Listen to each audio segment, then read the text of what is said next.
Cameroon, Bandung, Africa, Bandung, to the world, Bandung.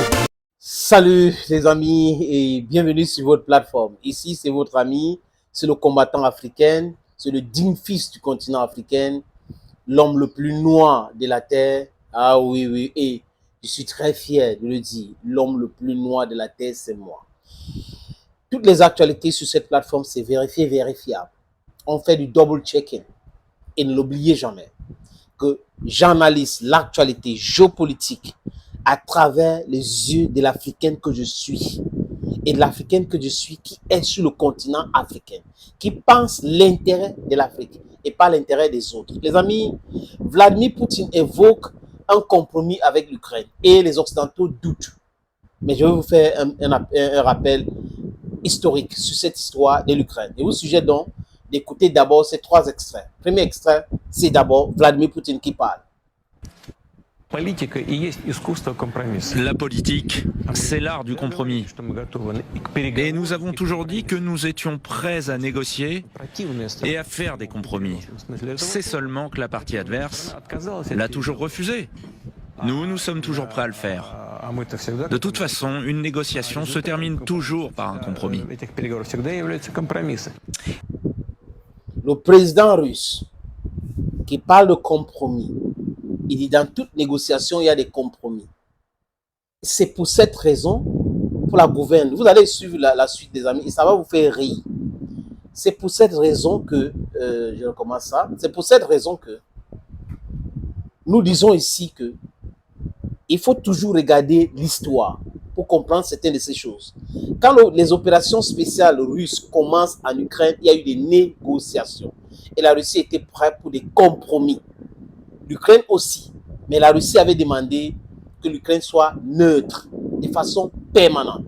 Boris Johnson est arrivé là-bas, un mytho patenté, menti comme Joe Biden, menti comme Olaf Scholz et Emmanuel Macron. Et voilà à quel niveau l'Ukraine est aujourd'hui, les amis. Maintenant, pour vous moquer, je veux que vous vous moquez bien de ces gens-là. Vous allez écouter une dame là, elle dit qu'elle est experte. Elle débite des histoires, des conneries, elle dit que le mensonge en répétition. Et à force de mentir comme ça, c'est déjà dans leur ADN. Et pense que c'est la vérité. Les amis, écoutez cet extrait. Une négociation se termine toujours par un compromis dans la bouche de Vladimir Poutine. Alors vous allez me dire que régulièrement il le dit. On est prêt à discuter de paix, c'est les Ukrainiens qui ne le veulent pas. Ça, il l'a toujours dit. Mais il dit, dans une négociation, il y a toujours des compromis. Donc la Russie est prête à faire des compromis ? Certainement pas. Connaissant Vladimir Poutine, il n'a jamais fait de compromis avec personne. Et les fameux accords de Minsk, en fait, ont servi à faire avaler des couleuvres au malheureux président ukrainien de l'époque, Poroshenko.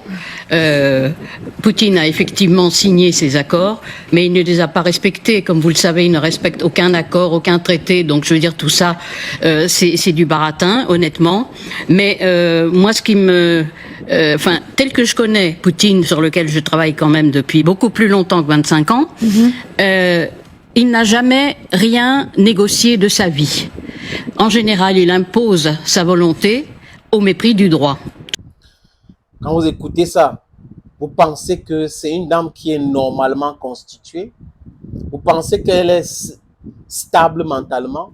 C'est-à-dire que on lui a tellement dit des mensonges, on lui a tellement raconté des choses. Quand tu parles à la télé, dis ceci, analyse comme ça. Et là, elle a mis dans sa tête, elle pense qu'elle est en train de dire quelque chose de sérieux.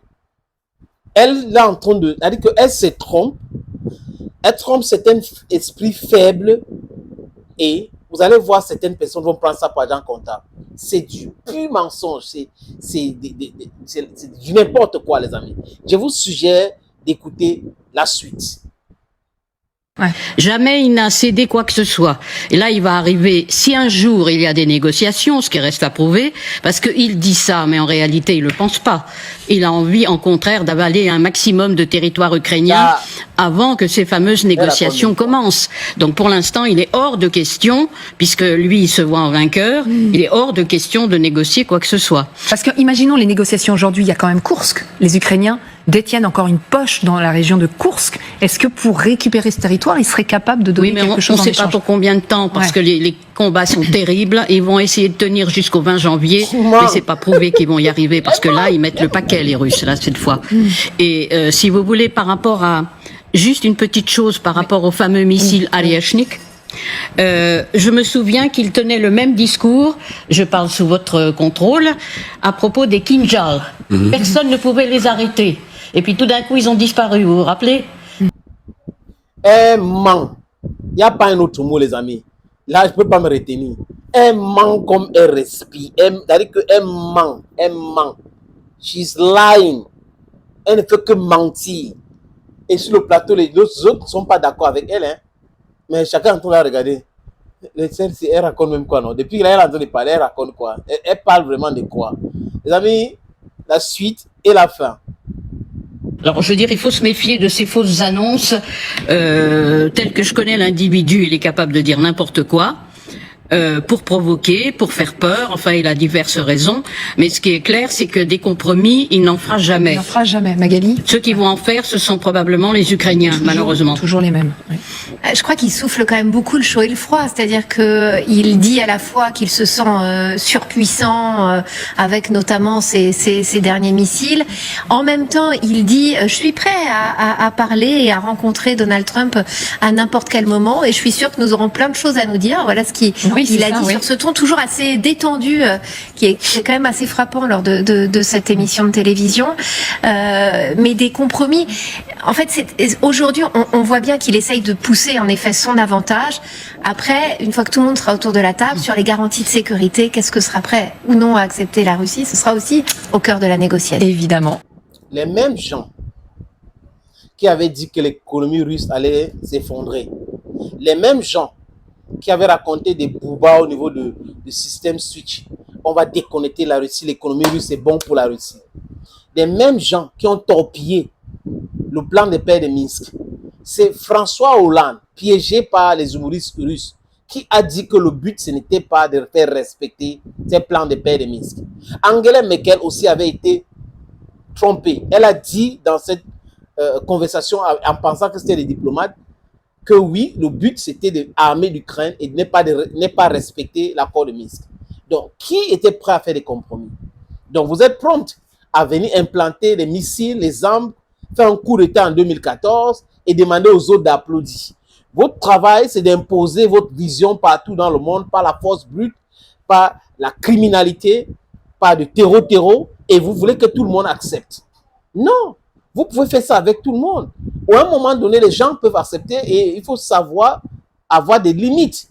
Quand vous faites des choses avec nos limites et vous pensez que le monde entier va embrasser, tout le monde va dire oui, c'est bon, business as usual, les conséquences peuvent être fatales, comme c'est fatal aujourd'hui.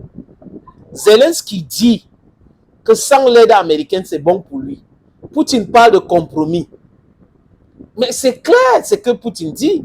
Quand vous êtes en position de force, dans toute négociation, on vous écoute. On se plie à vos désidératas. Parce qu'à l'heure où je vous parle, les amis, la Russie est en position de force. Et c'est la Russie qui a toujours parlé de dialogue.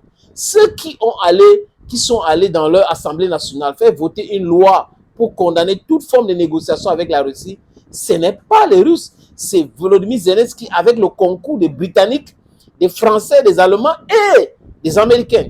Parce qu'ils étaient là, ils sont là pour le business, ils ne sont pas là pour les Ukrainiens. Ça ne les intéresse pas les Ukrainiens, les amis. Compromis, les Russes disent la vérité. Vladimir Poutine dit la vérité. Ils sont pragmatiques. C'est les autres qui sont dans le film. Et Poutine avait dit dès le début des opérations spéciales que la guerre, ce n'est pas le cinéma. Les Occidentaux pensent que c'est le cinéma. Thank you, friends, for always watching videos on this platform. Don't you forget, je suis l'homme le plus noir de la terre, le digne fils d'Afrique et fier de l'être. Bye bye.